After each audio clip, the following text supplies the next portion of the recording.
사도신경 드림으로 예배를 시작하겠습니다.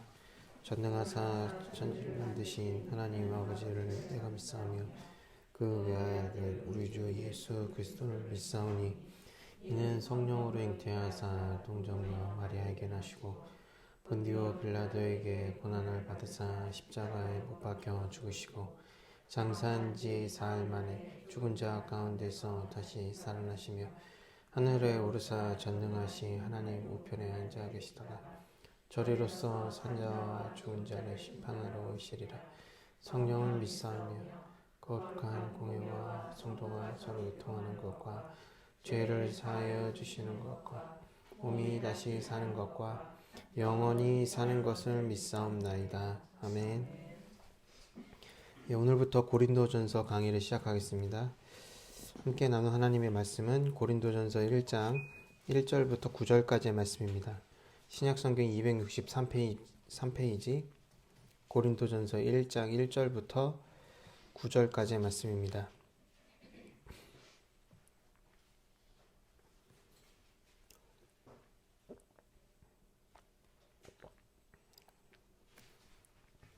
한 절씩 교독하겠습니다.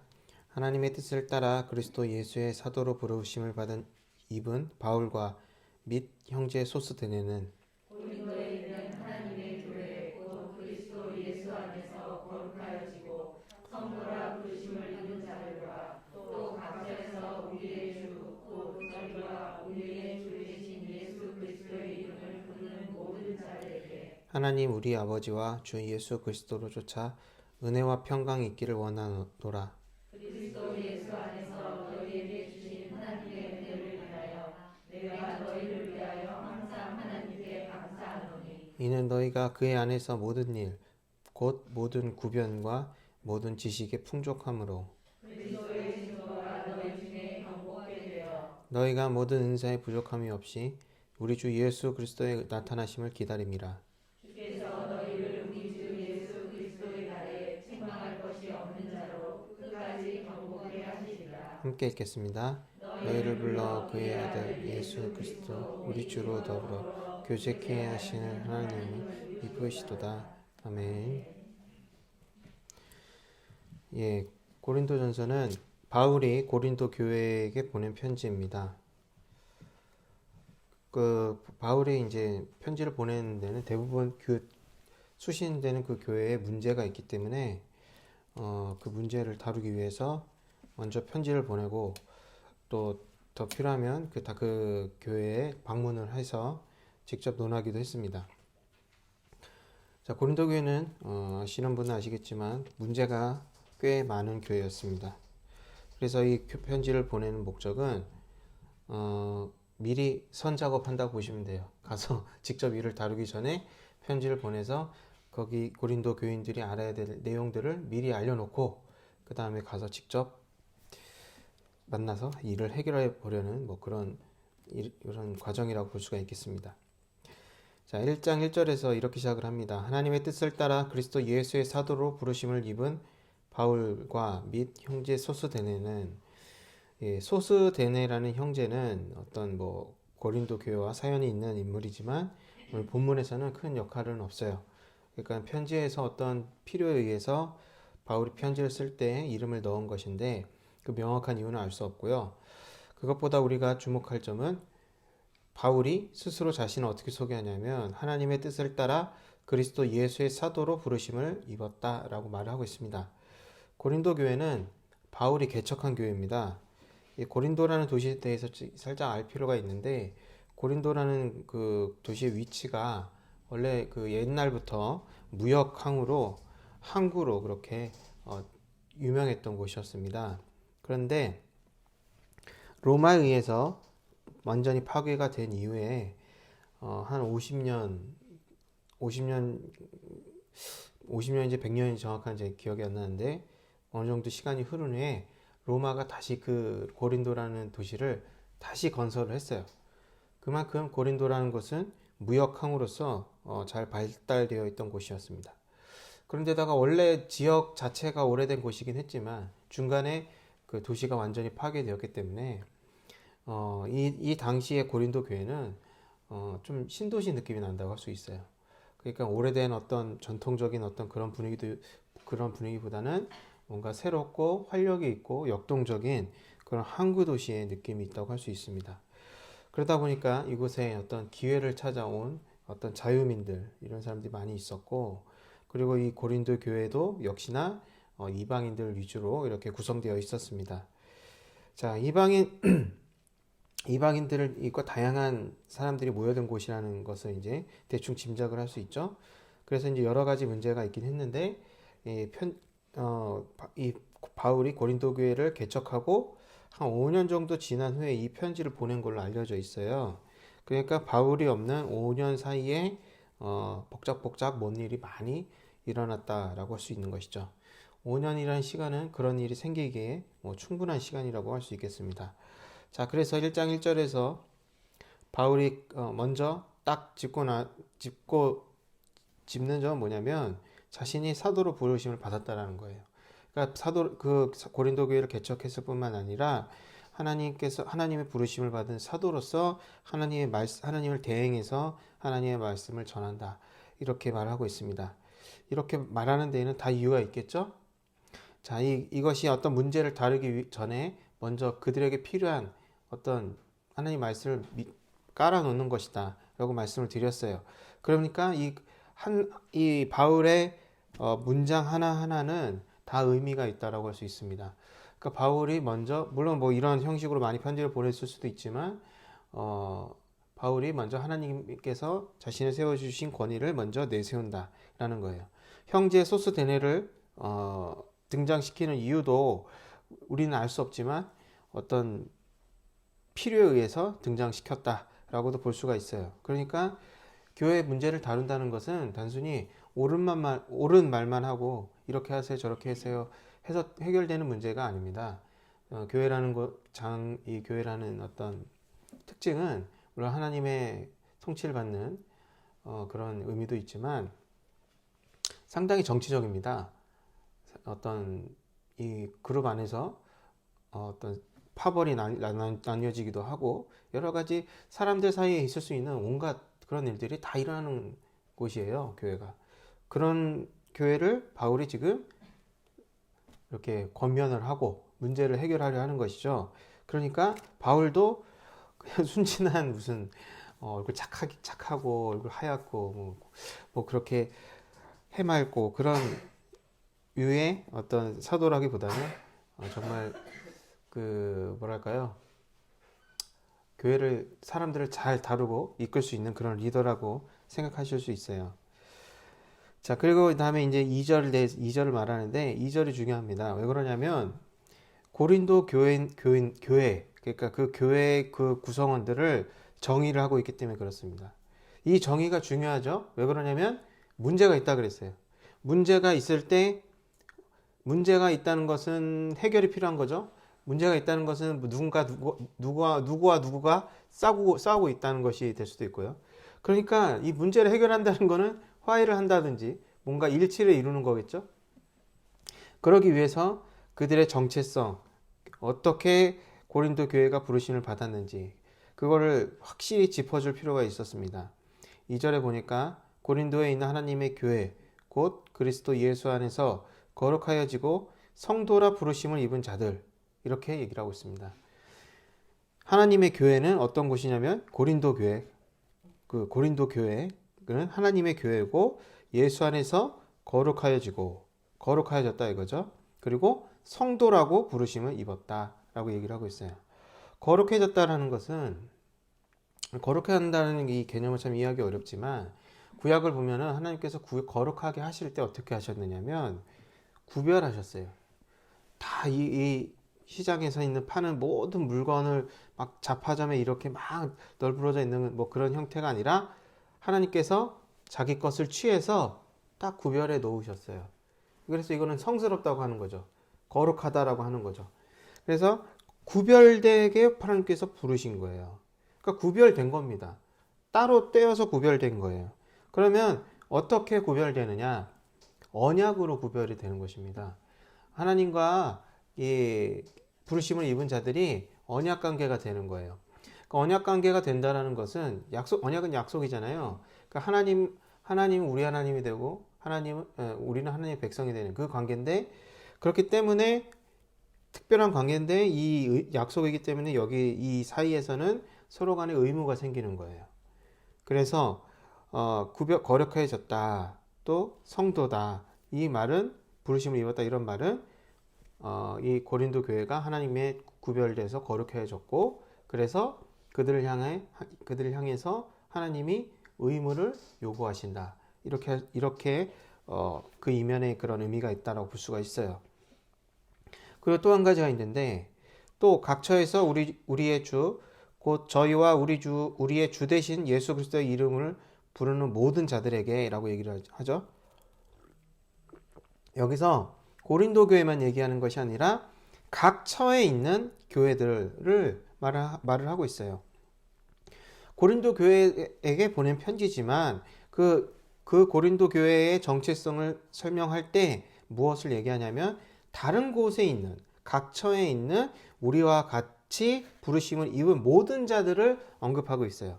이 말은 뭐냐면, 고린도 교회가 그런 각 처에 있는 모든 교회의 전체 그룹의 일원이다라는 것을 말해주고 있어요. 그러니까 이것은 매우 중요한 개념이거든요. 뭐냐면 지금도 그렇지만 교회들이 다 지역별로 지금은 지역별이 아니라 한 동네에도 수십 개의 교회가 있지만, 이 교회들이 서로 교류를 안 하죠. 할 일이 별로 없죠. 옛날에도 마찬가지였을 거예요. 크게 교류하는 점이 없지만 이들은 항상 같은 그리스도의 몸 안에 있다라는 의식을 갖고 있었어요. 왜 그러냐면 하나님의 역사 가운데 있기 때문에, 하나님의 계획과 부르심 가운데 있다는 점에서 일치하다라는 거예요. 그래서 서로 사랑합시다, 굳이 이런 분위기를 만들자는 게 아니라 그런 의식을 갖고 있는, 그런 지식을 갖고 있어야 된다라는 것을 말하고 있는 거죠. 자, 그리고 그 다음에 이제 말하는 게 뭐냐면, 이제 평강이 있을지어다 이렇게 얘기를 하고, 4절을 보시면 그리스도 예수 안에서 너희에게 주신 하나님의 은혜를 인하여 내가 너희를 위하여 항상 하나님께 감사하노니. 여기서 정체성을 언급했고, 그러니까 처음에는 자신의 권위를 얘기하고, 두 번째는 고린도 교회의 정체성을 정의하고, 세 번째는 평강을 빌었고, 평강은 이제 패스하고요. 그리고 그 세 번째로 중요한 게 뭐냐면 하나님의 은혜를 강조하는 거예요. 자, 5절에 보니까 이는 너희가 그의 안에서 모든 일, 곧 모든 구변과 모든 지식이 풍족함으로 라고 얘기하는데, 그러니까 그들에게 모든 일, 곧 모든 구변과 모든 지식에 풍족하다. 그러니까 이들이 문제가 생기는 이유가 뭐냐면 너무 열정적이어서 그래요. 너무 열정적이어서 은사가 막 엄청나게 나타나고 서로 대립하고 이런 일들이 있었다는 거예요.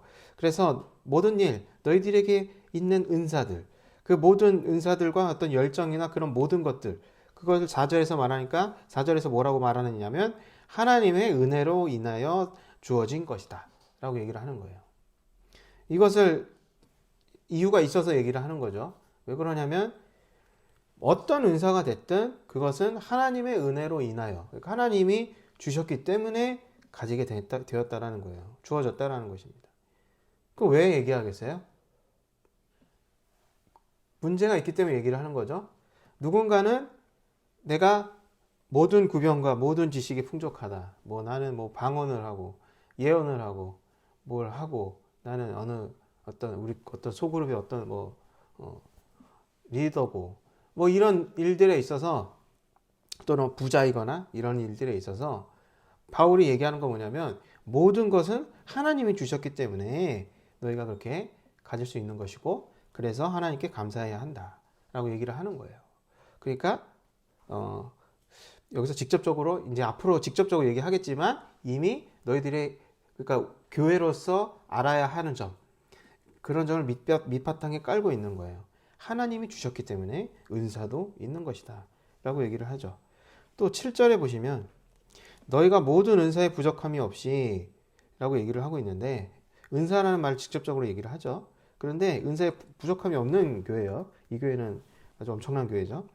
자, 근데 여기서 사용된 은사라는 단어가 이제 이 신약 성경은 헬라어로 적혔는데 이 은사라는 단어가 카리스마라는 단어예요. 카리스마.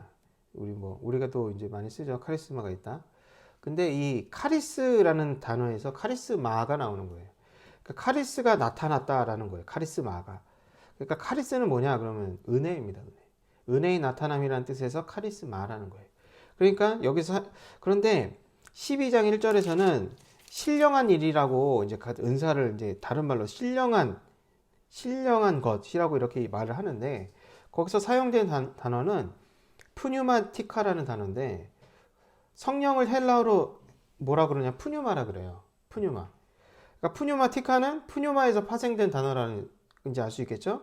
그러니까 신령한 것은 푸뉴마티카. 그러니까 성령으로부터 비롯된 신령한 것, 뭔가 성령과 관련된 것 이런 그런 의미인데 여기서 말하는 은사는 뭐냐면 은혜와 관련된 것이라는 거예요. 은혜와 관련된 것.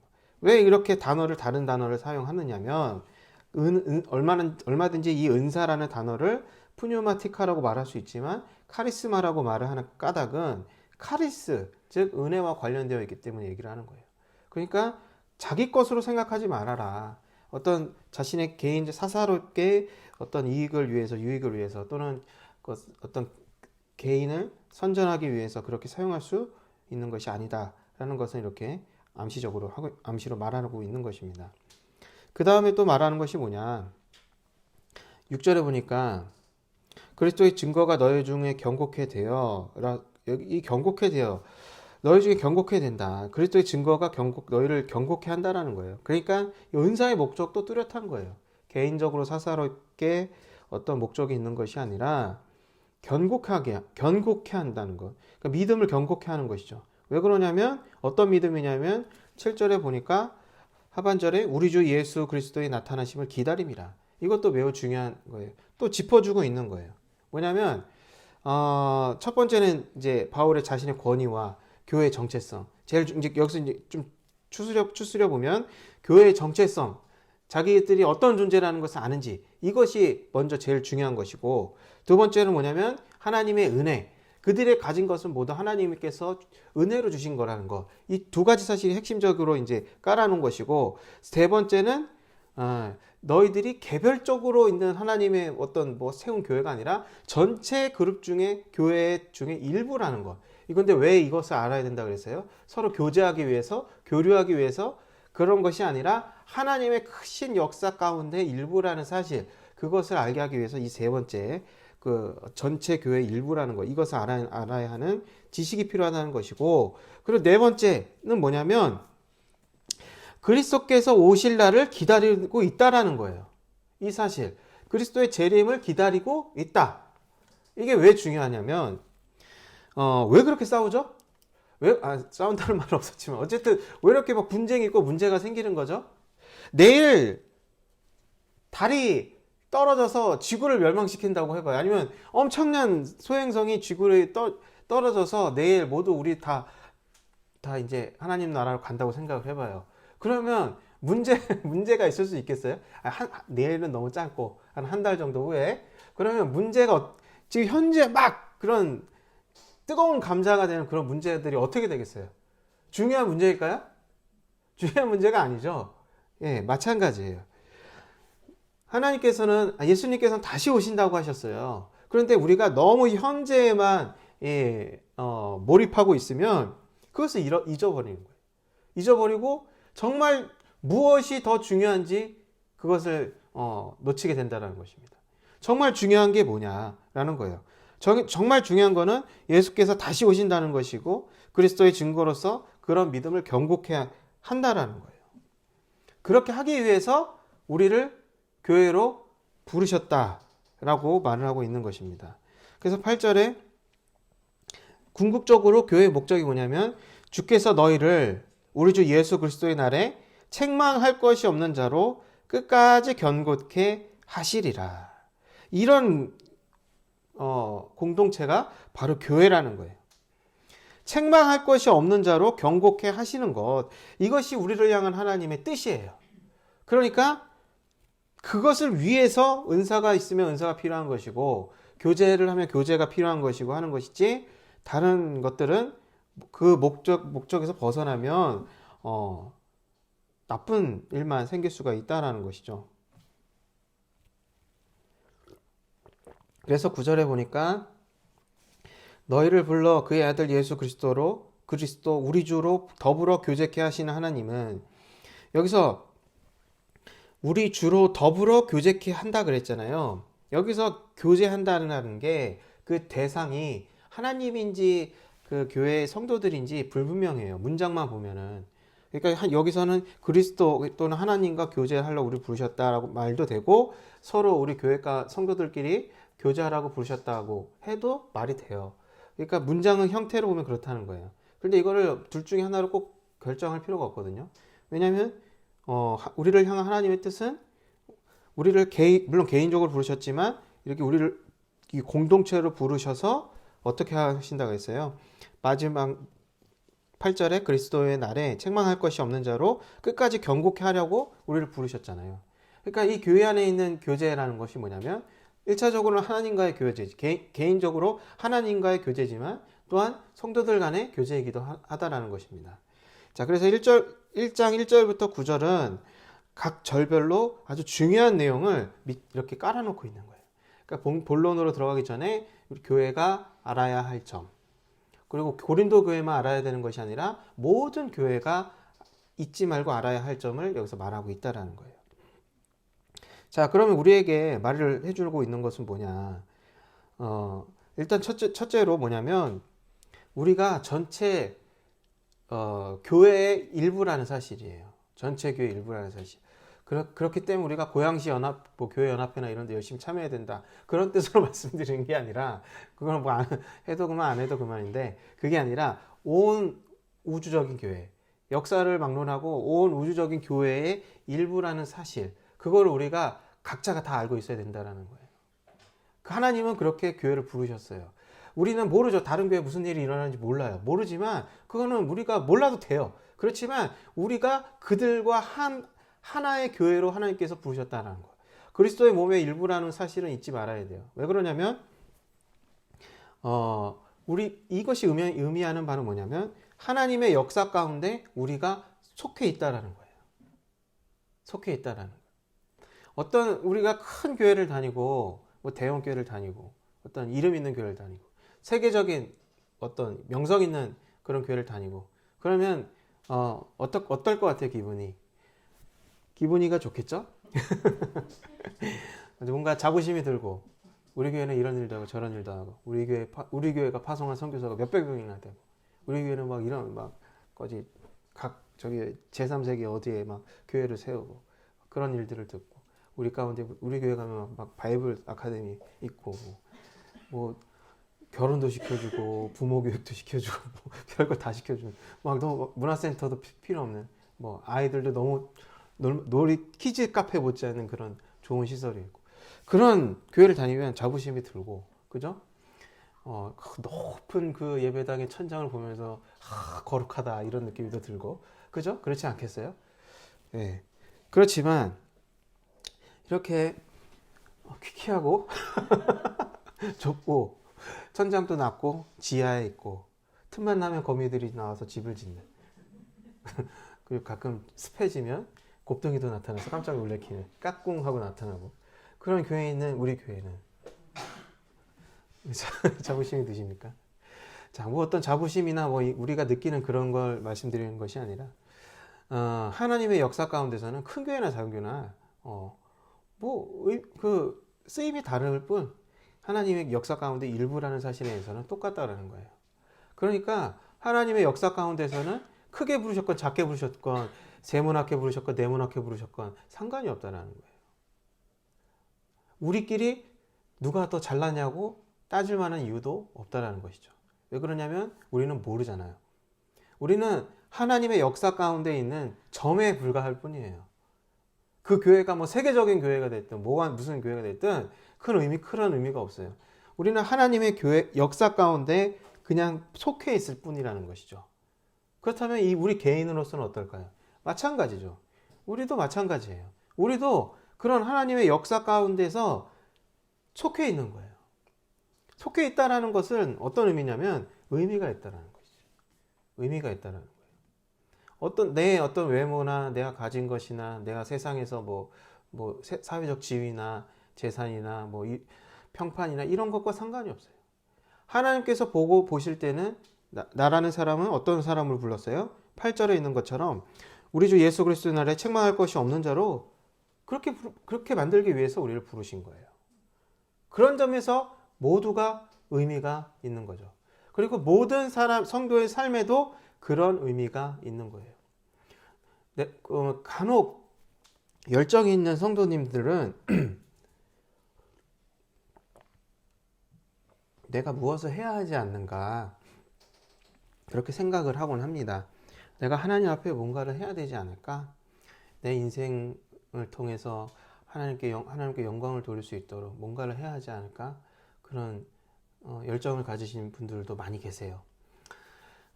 뭔가를 하면 좋죠. 좋겠죠. 많이 헌신도 하고 봉사도 하고 그러면 좋겠죠. 그런데 그렇지 않을 수도 있잖아요. 그죠? 내 형편과 여력이 안 돼서 먹고 살기도 바쁘고 주일에 예배 드리는 것조차도 어려운 분들도 계시고 그런 분들도 계십니다. 그러면 어떤 삶은 하나님께서 잘했다 칭찬하시고 어떤 삶은 하나님께서 못했다 이러실까요? 우리는 모르죠.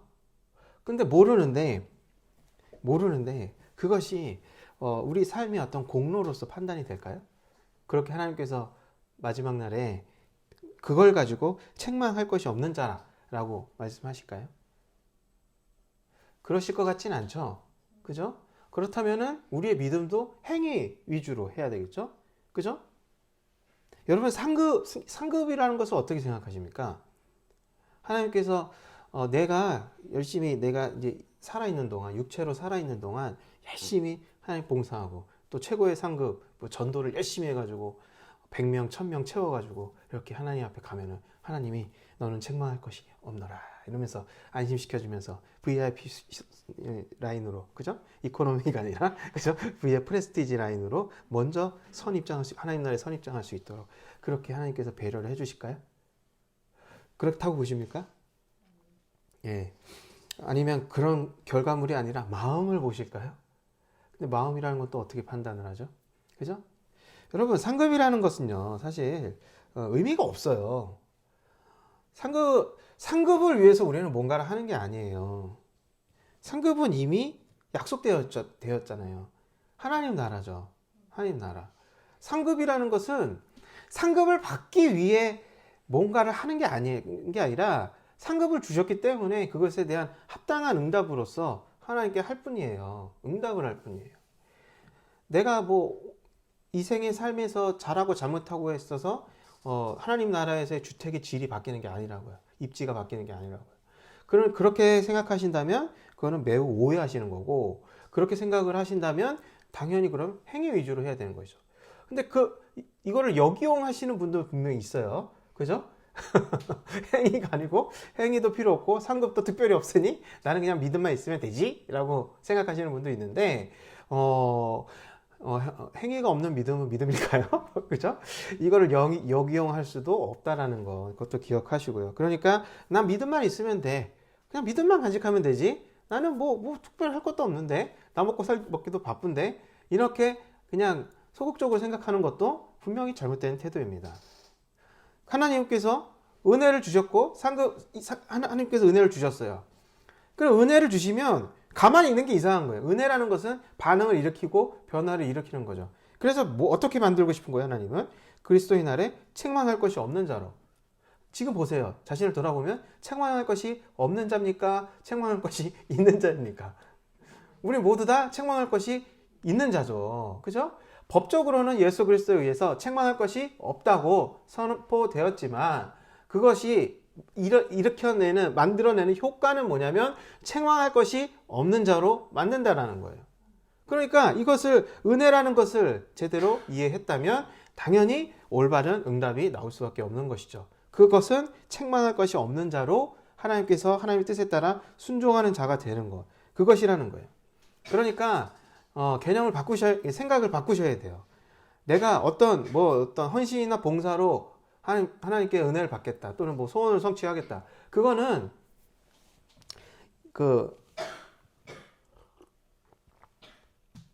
이방인의 종교, 그러니까 우상숭배예요. 우리는 우상숭배를 하는 것이 아니라 하나님과 교제를 하는, 인격적인 교제를 하도록 부르심을 받은 거예요. 그렇기 때문에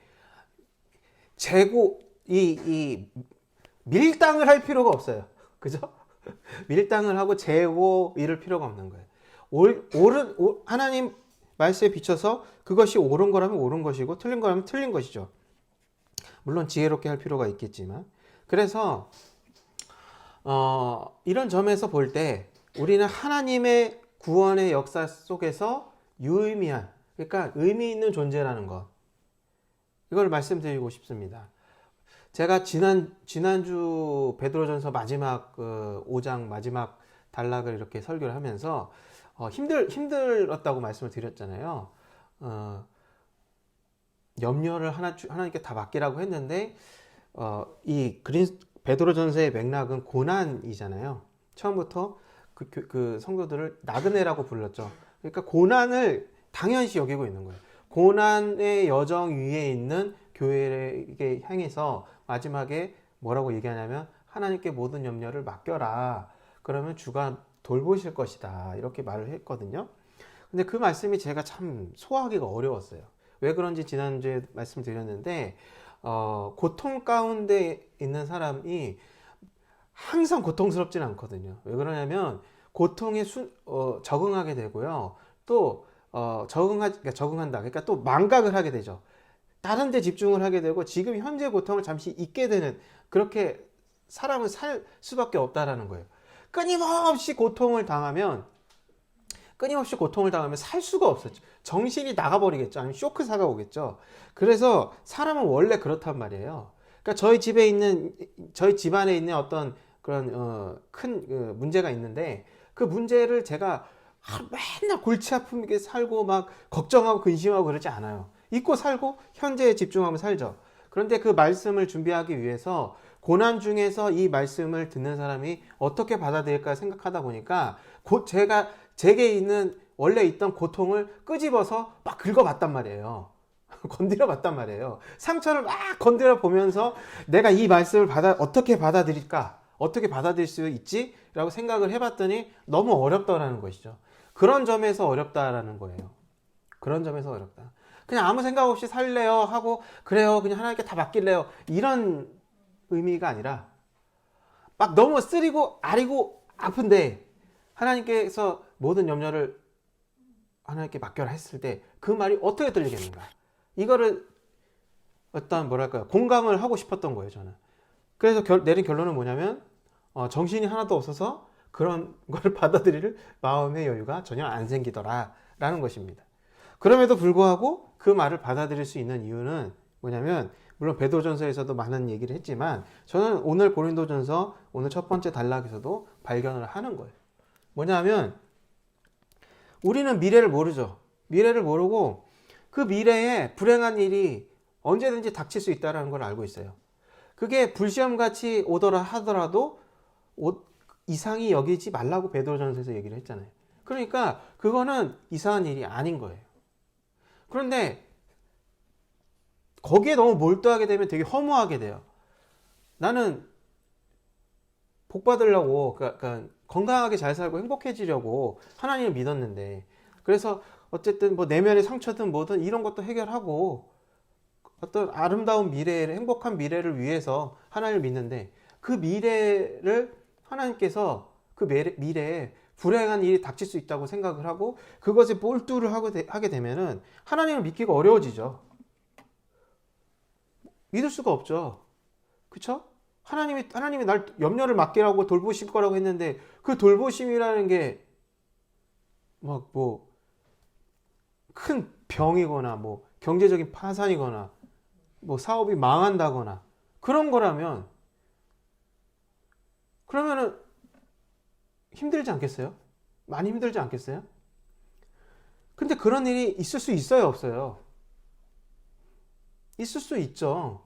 그것이 누구의 책임인지를 떠나서 어쨌든 하나님의 허락하심에 따라 일어나는 일이잖아요. 우린 그렇게 알고 있잖아요. 하나님은 그것을 허락하실 수도 있다라는 거잖아요. 근데 그런 사실을 우리가 받아들이는 것은 매우 어려워요. 그런데 오늘 말씀을 통해서 위로를 얻을 수 있는 점이 뭐냐면 어떠한 삶이든 내 삶이 뭐 보잘것없든 뭐 아니면 뭐 잘 나가다 추락했든 아니면 뭐 망했든 아프든 뭐가 됐든 뭐 망신을 당하든 뭘 당하든 어떤 삶이든지 간에 하나님께서 평가하실 때는 하나님의 그 구속사, 구원의 역사 가운데에서 의미 있는 존재로 우리를 보신다는 거예요. 의미 있는 존재로. 어떻게 부르셨어요? 거룩한 존재로, 거룩하여지고 성도라고 부르심을 받았죠. 성도라는 말이 영어로 세인트인데 중세 유럽에서는 특별한 공로를 세운 사람을 성자라고 했잖아요. 세인트. 그런데 원래 단어는 그냥 모든 하나님을 믿는 부르심을 받은 자를 성도라고 말을 하는 거예요. 그러니까 우리가 특별한 공로가 있거나 또는 사람들이 보기에 뭐 비난받을 만한 일을 할지라도 내가 하나님 앞에서 내가 거룩하여지고 성도라고 부르심을 입었다면은 내가 이 세상에 태어나서 하루만 살다 죽는다고 할지라도 그의 삶에는 의미가 있다라는 거예요. 하나님 안에서.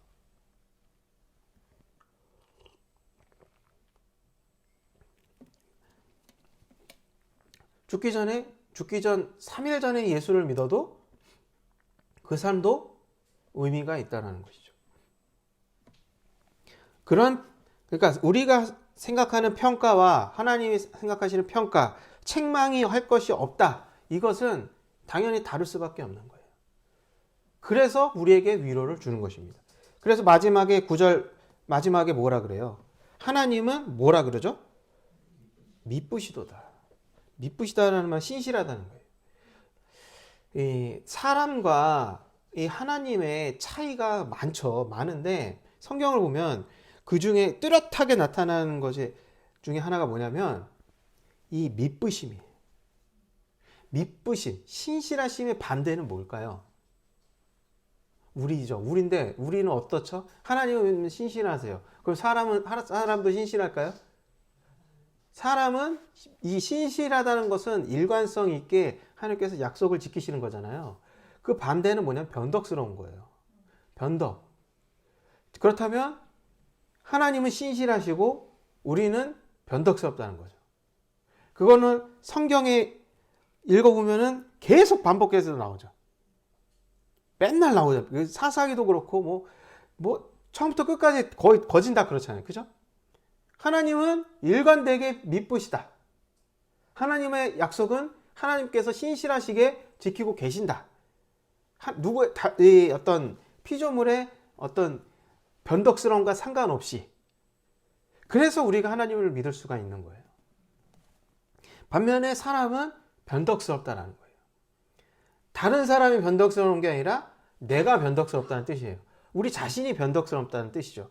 내가 지금은 뭐 하나님을 위해서 불 속에라도 들어갈 것 같지만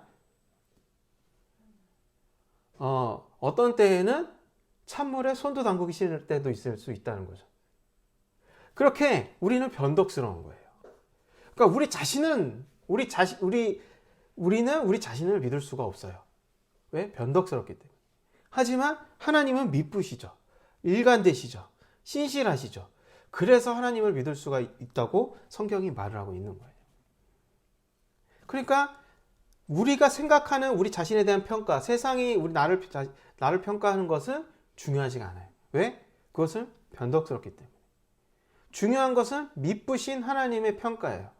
책망할 것이 없는 자로 나를 인도해 주시고 그렇게 만들어 주신다는 것을 믿는 것. 이것이 가장 중요한 것입니다. 그러니까 다시 정리를 하자면 고린도 교회는 문제가 많았습니다. 이 문제를 해결하기 위해서 바울이 편지를 먼저 써서 그 교인들이 알아야 할 것을 얘기해 주고 있어요. 각 구절 문장마다 정말 의미가 너무나 많이 담겨 있어요. 그리고 이거를 깔아놓고 이제 본론에 들어가서 이렇게 하나씩 본격적으로 다루려고 하는 거예요.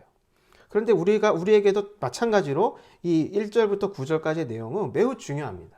근데 우리가 간과하기 쉬운 것이 두 개가 있는데 첫 번째는 한 가지라고 해야 되나요? 잊기 쉬운 게 공동체라는 개념이에요. 공동체라는 개념.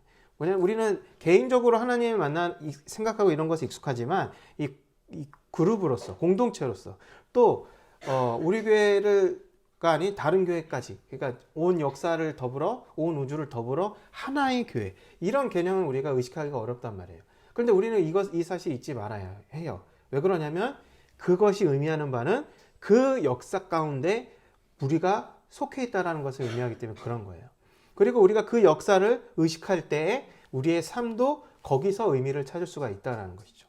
변덕스러운 세상과 사람들의 평가가 아니라 미쁘신 하나님의 부르심, 나를 거룩하고 성도라고 부르신, 그래서 마지막 그 예수 그리스도의 날에 책망할 것이 없는 자로 끝까지 경고케 하시려고 나를 부르셨다는 그 사실, 그것이 바로 우리가 믿어야 할 핵심이라고 할 수 있겠습니다. 잘 아셨죠? 네. 말씀을 기억하시면서 함께 기도하도록 하겠습니다.